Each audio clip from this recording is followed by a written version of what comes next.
এক মাসের যুদ্ধে ১০টি বিস্ফোরক মুহূর্ত, যা পুরো বিশ্বের তেল, অর্থনীতি আর নিরাপত্তাকে চমকে দিয়েছে। ২৮ ফেব্রুয়ারি ২০২৬ আয়াতুল্লাহ খামেনি নিহত, মিনাবারে স্কুল ধ্বংস, ১৭০+ নিহত। ২ মার্চ হরমুজ প্রণালী বন্ধ, হিজবুল্লাহর হামলা, ইসরায়েলের স্থলাভিযান শুরু।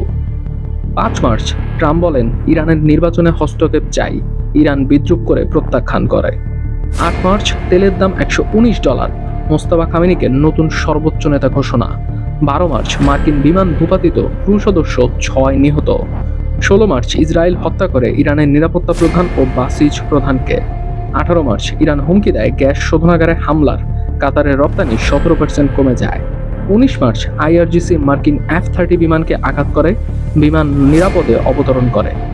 ২১ মার্চ ইরানি ক্ষেপণাস্ত্র ইসরায়েলের শহরে আঘাত করে, ট্রাম্প হুমকি দেয় বিদ্যুৎ কেন্দ্র বিধ্বস্ত হবে। এই এক মাসের ১০টি মুহূর্ত, যা শুধু মধ্যপ্রাচ্য নয়, পুরো বিশ্বকে আতঙ্কিত করেছে। যুদ্ধ কি থামবে নাকি আরও ভয়ঙ্কর রূপ নেবে?